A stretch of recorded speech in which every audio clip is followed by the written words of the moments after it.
ang pastol nating butihin para sa ating naghain ng kanyang buhay na angkin at ay nabuhay na magiging. Haleluya ay awitin. Sa ngalan ng Ama, ng Anak at ng Espiritu Santo. Amen. Ang pagpapala ng ating Panginoong Jesucristo, ang pag-ibig ng Diyos Ama, at ang pakikipagkaisa ng Espiritu Santo naway sumainyo. At sumayon. Mga kapatid, tinipon tayo bilang mga kaanib ng angka ng Diyos, kaya dumulog tayo sa maway ng Panginoong nagpapatawad ng Diyos.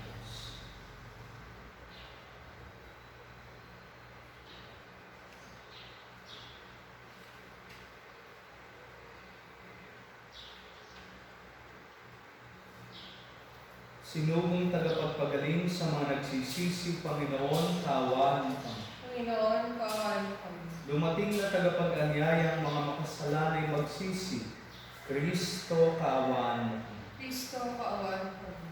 Nakaluklo ka sa kanan ng Diyos Ama para ipamagitan kami, Panginoon, kaawaan mo kami. Panginoon, kaawaan mo kami. Kaawaan tayo ng makapangyarihang Diyos, patawarin tayo sa ating mga kasalanan, at patnubayan tayo sa buhay na walang hanggan. Amen.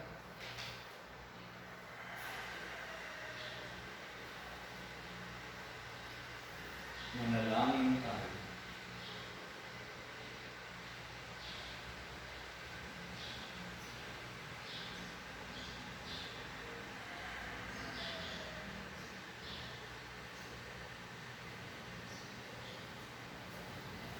Ama naming makapangyarihan, nililiwanagan mo ng iyong maasahang ilaw ang mga naliligaw na iyong pinababalik sa daan para ikaw ay matagpuan. Ang mga kabilang sa nananalig sa iyong anak ay pagkalooban mong makapagwaksi sa tanang salungat sa ngalang Kristiyanong sa iyo'y tinanggap, upang ito ay talagang mapangatawan ng ganap sa pamagitan ni Jesucristo, kasama ng Espiritu Santo, magpasawalang hanggan. Amen.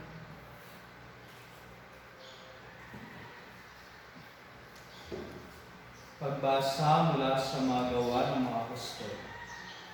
Noong mga araw na iyon, pinagpala ng Diyos si Esteban at pinuspos ng kapangyarihan. Ano pat gumawa siya ng maraming himala at kababalaghan sa harapan ng madla. Nakipagtalo sa kanya ang inang kasapi ng sinagoga ng mga pinalaya na binubuo ng mga Hudyong taga-Sirene, taga-Alejandria, taga-Cilicia at taga-Asia. Ngunit wala silang magawa sa karunungan ni Esteban na kaloob ng Espiritu. Kaya't lihim nilang sinulsulan ang ilang lalaki na magsabi ng ganito, "Narinig naming nilalait niya si Moises at ang Diyos." Sa gayoy naudyokan nilang magalit kay Esteban ang mga tao, ang matatanda ng bayan at ang mga eskriba. Siya'y sinunggaban nila at iniharap sa Sanhedrin, at nagharap sila ng mga bulaang saksi laban kay Esteban. Ang taong ito, wika nila, ay walang tigil sa pagsasalita laban sa banal na templo at sa kautusan ni Moises. Narinig naming sinasabi niya na ang templo'y gigibahin itong si Jesus na taga-Nazaret na ito, at papalitan ang mga kaugaliang ipinamana sa atin ni Moises. Tinitigan si Esteban ang lahat ng nakaupo sa Sanhedrin, at nakita nila na ang kanyang mukha'y parang mukha ng anghel. Ang salita ng Diyos. Salamat sa Diyos. Mapalad ang sumusunod sa utos ng poong Diyos. Mapalad ang sumusunod sa utos ng poong Diyos. Kahit ako ay usigit labanan ng pamunuan, itong iyong abang lingkod sa utos mo'y mag-aaral. Ang buo mong kautusan sa akin ay umaalil, siyang guro na nagpapayo sa lahat kong suliranin. Mapalad ang sumusunod sa utos ng poong Diyos. Pinatawad mo ang aking mga gawang kamalian, ituro mo sa lingkod mo ang tuntunin mo at aral. Ang lingkod ay turuang masunod ang kautusan, sa utos mong mapang-akit ako na may mag-aaral.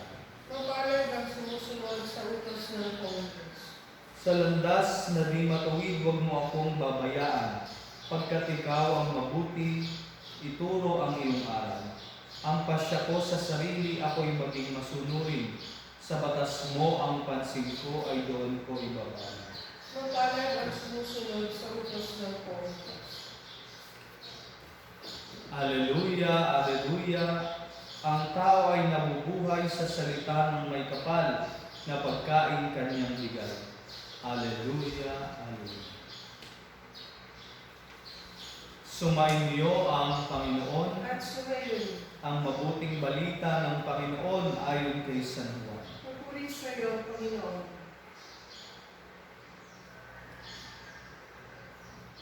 Kinabukasan, nakita ng mga taong nanatili sa ibayo ng lawa na naroon pa ang isang bangka. Alam nilang si Jesus ay hindi kasama ng mga alagad sapagkat ang mga ito lamang ang sumakay sa bangka at umalis. Dumating naman ang ilang bangkang galing sa Tiberias at sumadsad sa lugar na malapit sa kinainan nila ng tinapay matapos magpasalamat ang Panginoon. Na makita ng mga tao na wala na roon si Jesus ni ang kanyang mga alagad, sila'y sumakay sa mga bangka at pumunta rin sa Capernaum upang hanapin si Jesus. Nakita nila si Jesus sa ibayo ng lawa at kanilang tinanong, Rabbi, kailan pa kayo rito? Sumagot si Jesus, sinasabi ko sa inyo, hinahanap ninyo ako hindi dahil sa mga kababalaghang nakita ninyo, kundi dahil sa nakakain kayo ng tinapay at nabusog. Gumawa kayo hindi upang magkaroon ng pagkain nasisira, kundi upang magkaroon ng pagkain hindi nasisira at nagbibigay ng buhay na walang hanggan. Ibibigay ito sa inyo ng anak ng tao sapagkat siya ang binigyan ng kapangyarihan ng Diyos Ama. Kaya't siya ay tinanong nila, ano po ang dapat namin gawin upang aming maganap ang kalooban ng Diyos? Ito ang ipinagagawa sa inyo ng Diyos. Manalig kayo sa sinugo niya. Tugon ni Jesus. Ang mabuting balita ng Panginoon. Pinupuri ka namin, Panginoon sa Kristo.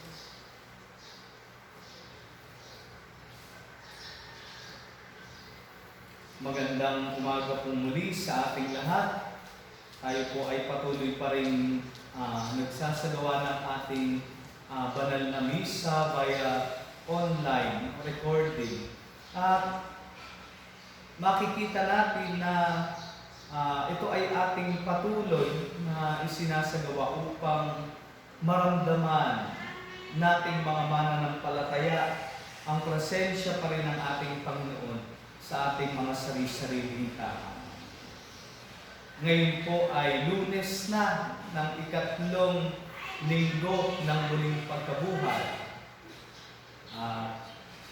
Siguro po ay tayo talagang medyo nababagot na sa ating mga tahanan. Ano po? Dahil ito ay pang-ilang linggo na. Nito lamang mga nakaraang araw ay narinig natin ng balita na na-extend pa yung ating community quarantine hanggang sa May 15.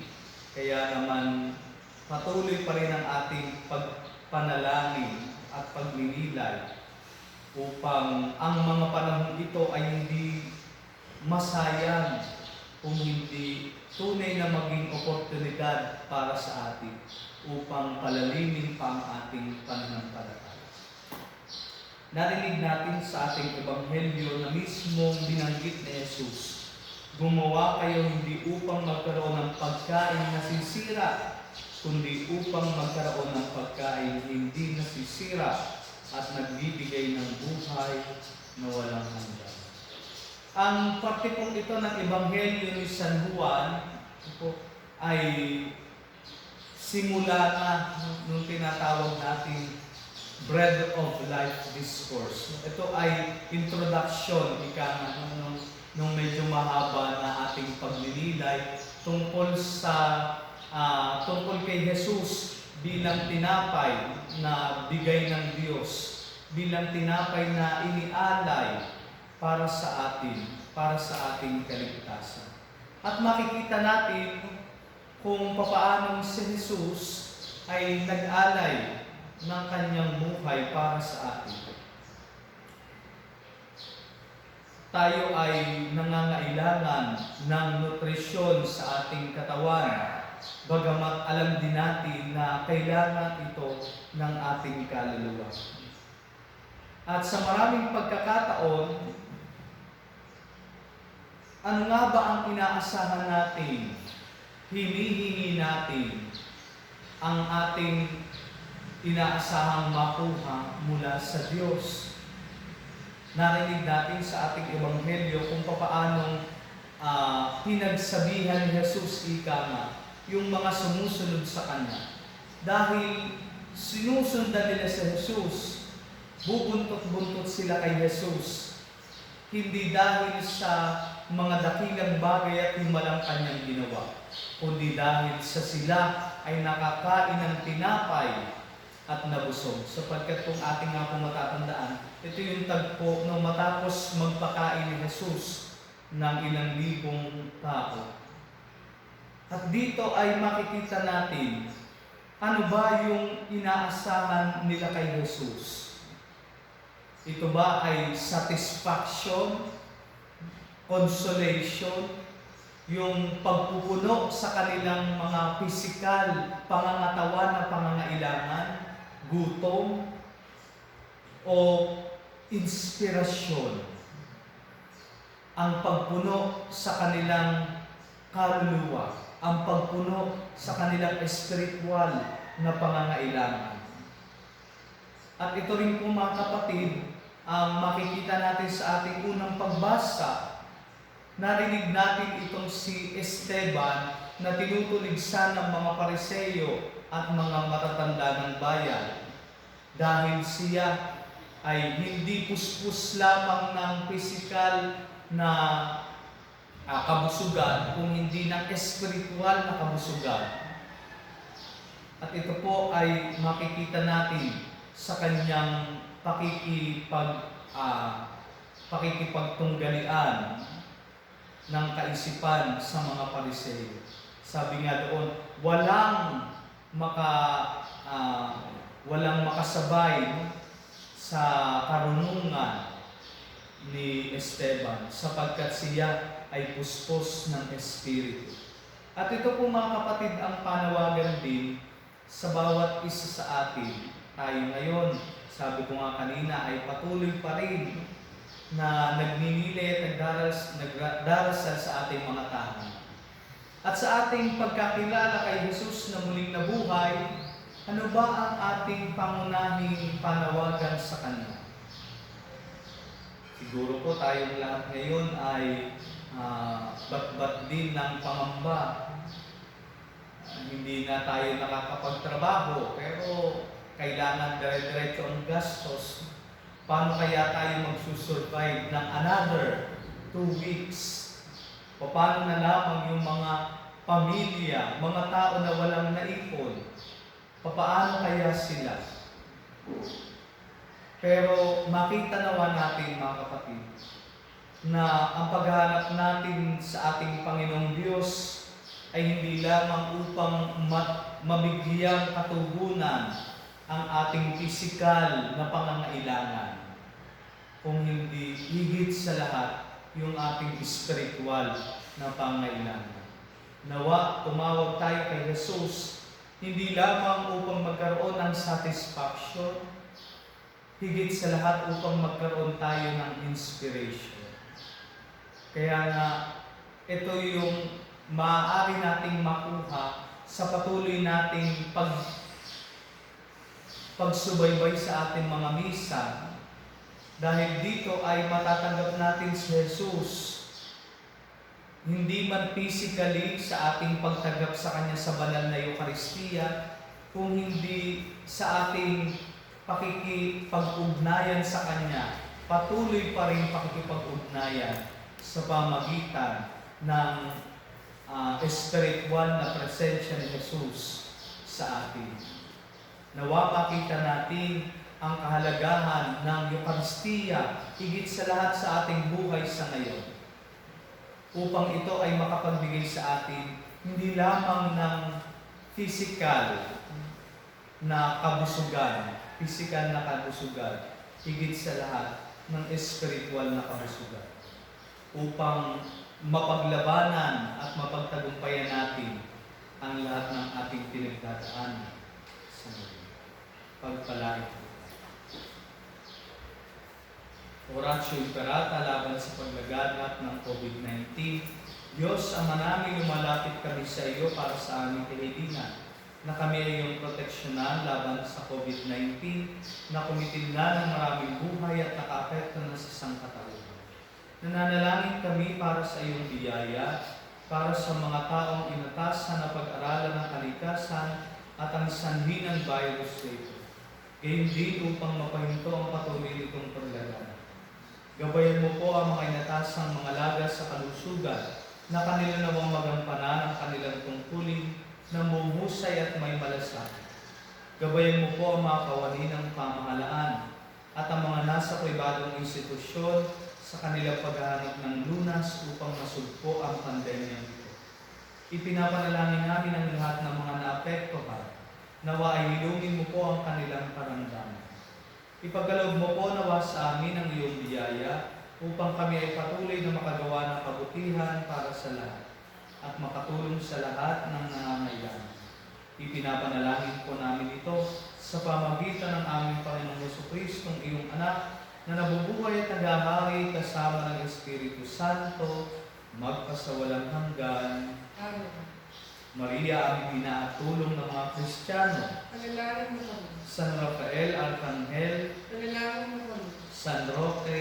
Panalangin mo kami. San Lorenzo Ruiz. Panalangin mo kami. San Pedro Canosa. Panalangin mo kami.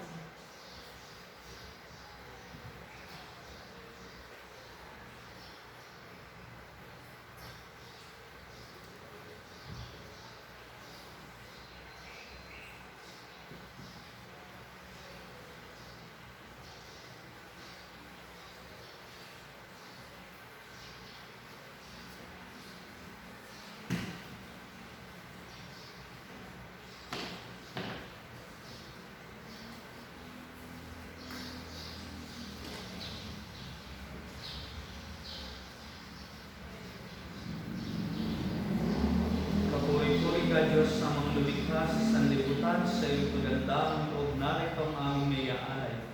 Mula sa lupa at bunga ng aming paggawa ang tinapay na ito para maging pagkain ng bibigay ko. Kapuri-puri ang pangumay kapal ngayon at kailanman.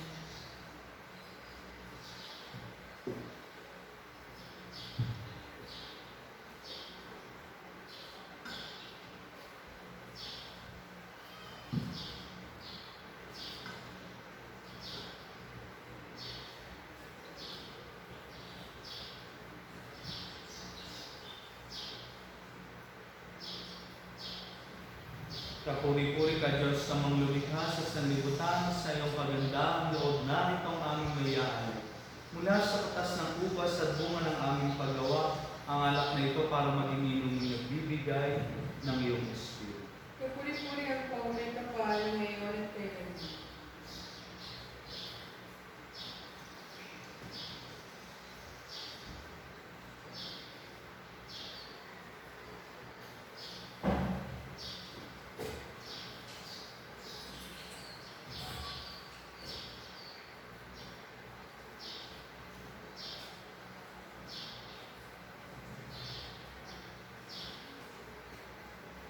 Manalangin kayo mga kapatid upang ang paghahain natin ay kalugdan ng Diyos amang makapangyarihan. Tanggapin nawa ng Panginoon itong paghahain sa iyong mga kamay, sa kapurihan niya at karangalan sa ating kapakinabangan at sa buong sambayanan niyang ganap.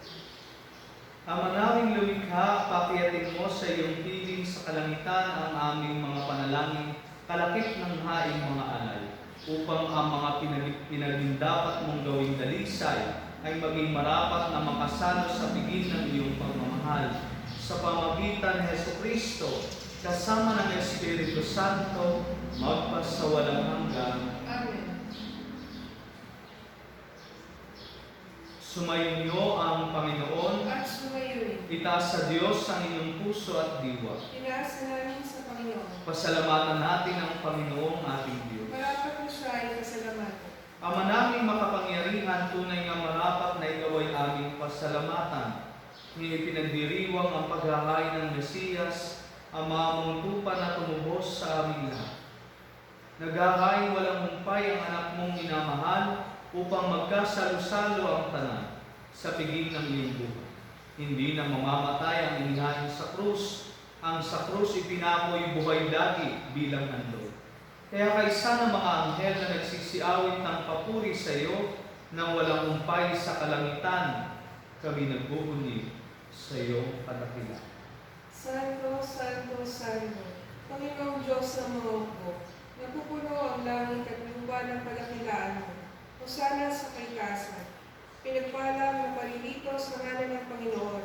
Hosana sa kaitaasan.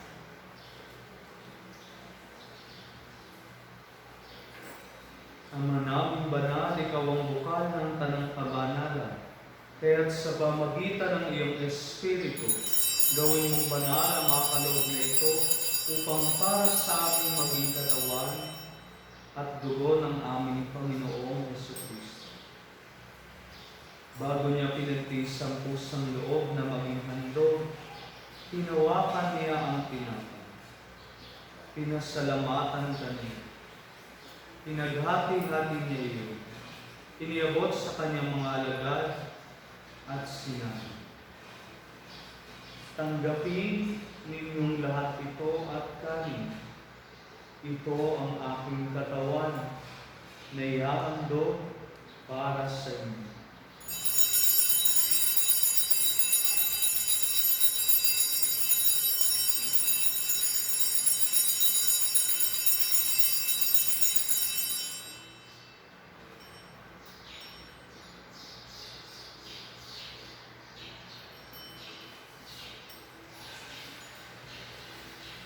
Dahil din naman nung matapos ang hapunan, hinawakan niya ang kalis. Muli kanyang pinasalamatan. Iniabot niya ang kalis sa kanyang mga alagad at sinabi, tanggapin ninyong lahat ito at inumin. Ito ang kalis ng aking dugo, ng bago at walang hanggang tipan. Ang aking dugo na ibubuhos para sa inyo at para sa lahat sa ikapagpapatawad ng mga kasalanan. Gawin ninyo ito sa pag-alaala sa akin.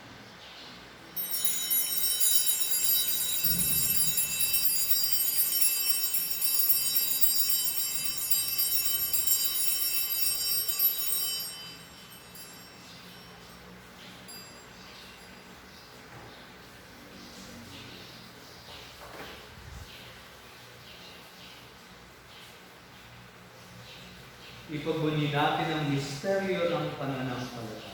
Si Kristo'y namatay, si Kristo'y nabuhay, si Kristo'y babalik sa wakas ng panahon. Ama, ginagawa namin ngayon ang pag-alala sa pagkamatay at muling pagkabuhay ng iyong anak. Kaya iniaalay namin sa iyo ang tinapay na nagbibigay buhay at ang kalis na nagkakaloob ng kaligtasan. Kami nagpapasalamat dahil kami iyong inarapat na tumayo sa harap mo para maglingkod sa iyo. Isinasamo namin kami magsasalo-salo sa katawan at dugo ni Kristo ay mabuklod sa pagkakaisa sa pamagitan ng Espiritu Santo. Amaling atin mo iyong simbahang laganap sa buong daigdig, puspusin mo kami sa pag-ibig. Kaysa ni Francisco na aming Papa, ni Buenaventura na aming Obispo at ng Tanang Kabayan. Alalahanin mo rin ang mga kapatid naming nahimlay na may pag-asang sila'y muling mabubuhay, gayon din ang lahat ng mga kumano.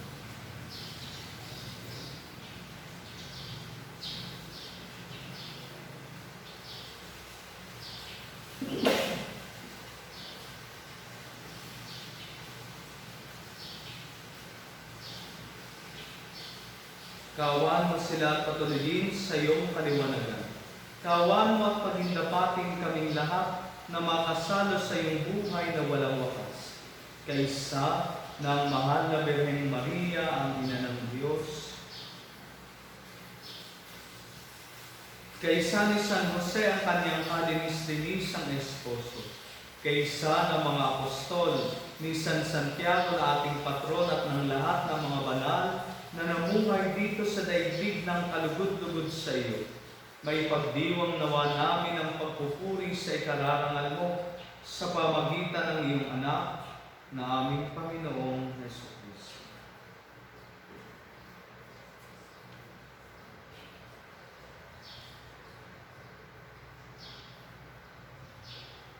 Sa pamagitan ni Kristo kasama niya at sa Kanya, ang lahat ng parangal at papuri ay sa iyo, Diyos amang makapangyarihan, kasama ng Espiritu Santo, magpa sa walang hanggan. Amen. Sa tagubili ng mga nakagagaling na utos at turo ni Jesus na Panginoon natin at Diyos, ipahayag natin ng lakas ko. Ama namin, sumasalangit ka, sambahin ang ngalan mo, mapasa amin ang kaharian mo, sundin ang loob mo dito sa lupa para lang sa langit. Bigyan mo kami ngayon ng aming kakanin sa araw-araw, at patawarin mo kami sa aming mga sala, ang pagpapatawad namin sa nagkakasala sa amin. At huwag mo kami ipantulos sa tukso, at yadihan mo kami sa lahat ng masama. Hinihiling namin kami yadihan sa lahat ng masama, pagkalooban ng kapayapaan na araw-araw, iligtas sa kasalanan at ilayo sa lahat ng kapahamakan. Samantalang aming pinananatikan ang dakilang araw ng pagpapahayag ng tagapagligtas namin si Jesucristo. Sapagkat iyo ang kaharian at ang kapangyarihan at ang kapurihan magpakailanman. Amen. Panginoong Jesucristo, sinabi mo sa iyong mga apostol, kapayapaan ang iniiwan ko sa inyo. Ang aking kapayapaan ang ibinibigay ko sa inyo. Tunghayan mo ang aming pananampalataya at huwag ang aming mga pagkakasala. Pagkalooban mo kami ng kapayapaan at pagkakaisa ayon sa iyong kalooban, kasama ng Espiritu Santo, magpasawalang hanggan. Amen. Ang kapayapaan ng Panginoon ay laging sumainyo. At sumayoy. Magbigayan kayo ng kapayapaan sa isa't isa.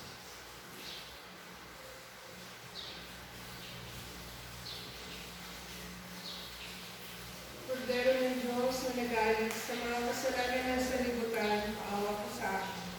Kordero ng Diyos na nagalit sa mga kasalanan ng sanlibutan, maawa ka sa akin. Kordero ng Diyos na nagalit sa mga kasalanan ng sanlibutan, ipagkaloob sa amin ang kapayapaan.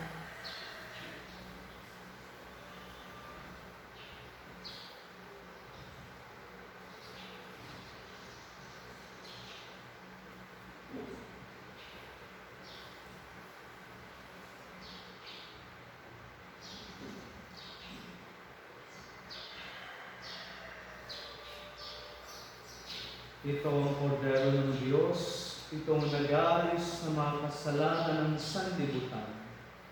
Mapalad ang mga inaniyahan sa kanyang piling. Panginoon, hindi ako kapagdapat na magpatuloy sa iyo, ngunit sa isang salita mo lamang ay gagaling na ako.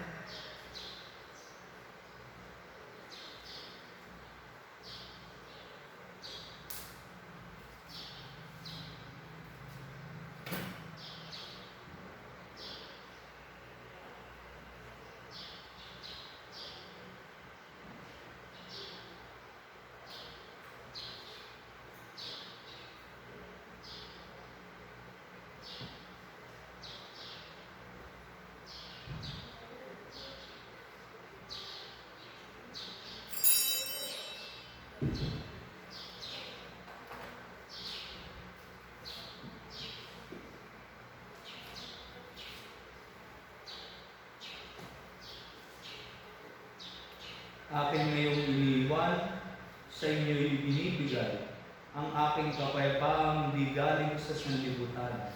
Hallelujah, maghawi.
Manalangin tayo.